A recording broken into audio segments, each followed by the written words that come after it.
오늘은 제가 이제 그 민주주의 후퇴와 관련해서 얘기를 좀 할게요. 최근에 그 레리 다이아몬드 교수가 우리나라의 탄핵에 대하여 언급한 부분이 있습니다. 그 하면 제가 이제 레리 다이아몬드 교수의 진단이 맞았다. 이 스탠퍼드 교수고 후보 연구소 선임 연구원인데 이 말씀을 좀 해볼게요. 이분은 2017년 박근혜 전 대통령 탄핵 때도 한마디 하셨고, 그다음에 이번 윤 대통령 탄핵 때도 한마디 하셨어요. 그래서 유명한 민주주의 발전에 대해서 전공하신 교수인데 어떤 말씀을 하고 있는가 한번 다음 슬라이드 한번 보시기 바랍니다. 자, 민주주의 후퇴를 말하다. 우리 레리 다이아몬드 교수 글들을 보면 2023년 가을에도 세미나에서 이렇게 여전히 민주주의는 후퇴하고 있는가 이런 세미나를 얘기를 했고요. 네. 또 쇠퇴하고 있는 민주주의 이런 책도 쓰고 있습니다.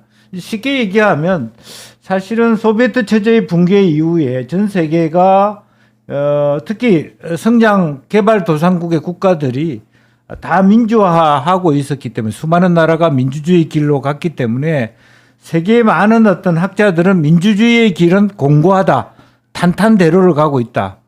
그렇게 믿어왔다는 것이죠. 네. 그런데 이제 레리 다이아몬드 교수는 2015년의 논문에 그렇지 않은데 쇠퇴하기 시작했는데 이 발전이 2015년 이후에 멈췄는데 이런 얘기를 하셨어요.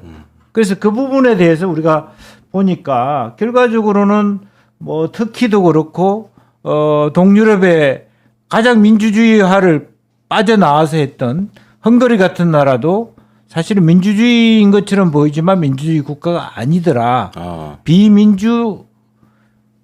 비자유민주주의라고 하는 일리버럴 데모크라시라고 하는 용어를 씁니다.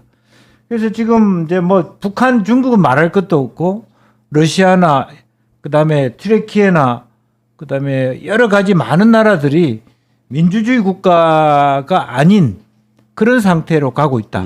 그런 얘기를 했고요. 이제 불과 15년, 20년 전만 하더라도 군사 정부가 더 낫다, 독재가 더 낫다라고 답한 사람이 16명 중에 한 명이에요.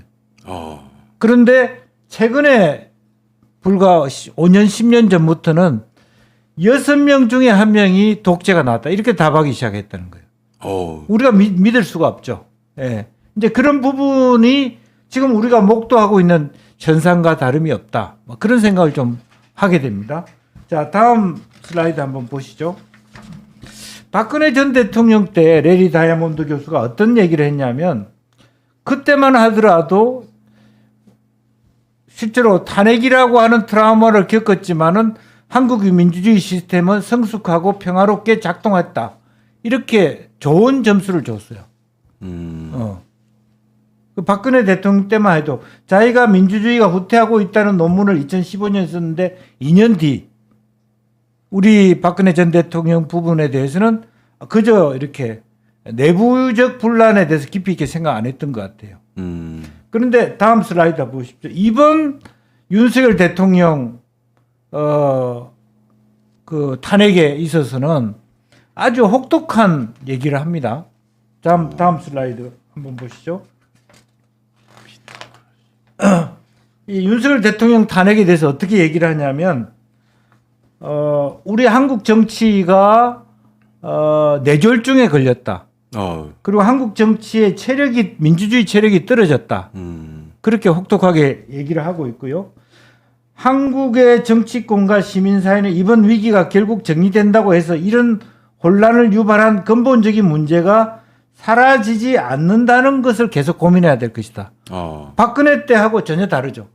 굉장히 심각하게 진단을 하고 있습니다. 그러면 2017년하고 2024년하고 7년 사이에 뭐가 문제가 생긴 거잖아요. 그렇죠. 민주주의가 훨씬 더 후퇴했다. 왜 그랬냐? 이 사람의 진단을 보면 결국 비토크라시라고 하는 부분이 생겨요. 비토크라시는 거는 무조건 상대편에 대해서 반대만 하는 거죠. 좋은 정책이든 나쁜 정책이든. 그렇죠. 무조건 반대. 예. 그럼 민주당 말하셨다시피 줄 탄핵. 그리고 무조건 대통령은 거부권 행사. 계속 거부.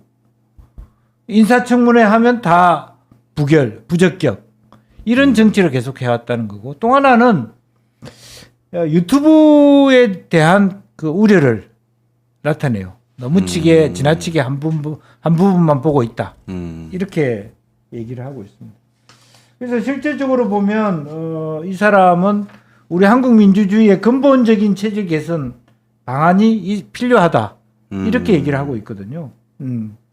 그래서 기본적으로 레리 다이아몬드 교수가 민주주의 쇠퇴를 되돌리는 근본적인 해법은 단기적인 당파적 이익이나 이데올로직 목표가 아니라 민주적 원칙과 규범들에 충실해야 된다. 이렇게 얘기를 하고 있습니다. 그렇지 않으면 언제든지 민주주의라고 하는 것은 후퇴할 수밖에 없다. 그렇게 생각하고 실제로 보면은 현재 윤 대통령의 탄핵, 윤 대통령의 계엄 선포라고 하는 것은 기획된 민주주의의 후퇴다. 이렇게도 얘기할 수 있겠다는 거죠.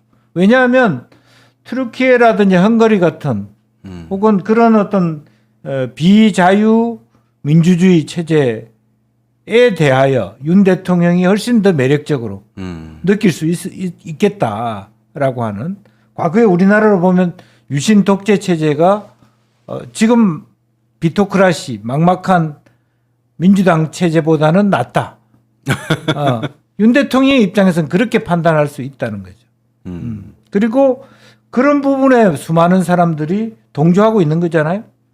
전한길 씨나 이런 분들이 지금 많은 20대들도 그게 표를 보내고 있는 거잖아요.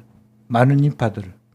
그런 부분을 우리가 어떻게 볼 것이냐 하는 것들이 하나의 과제가 되고 있다라고 생각을 합니다. 그래서 이제 아까 우리 슬라이드 나왔습니다만은 그 비토크라시 를 극복하는데 이런 부분에 대해서 지난번에 그 많은 그 진보 유튜브들조차도 한동훈 대표가 이걸 극복할 수 있느냐 이런 얘기를 한 적이 있단 말이죠. 밑에 보니까. 예. 그래서 그러한 과제들을 한동훈 대표가 안고 있었다라고 하는 거고요. 지금 국민의힘의 국회의원들이 다 하는 방식이 뭡니까? 그런 그 준자유, 대통령께서 자유민주주의를 보호하기 위해서 국민들의 자유를 억압하는 그런 선택을 한 거잖아요. 그렇죠.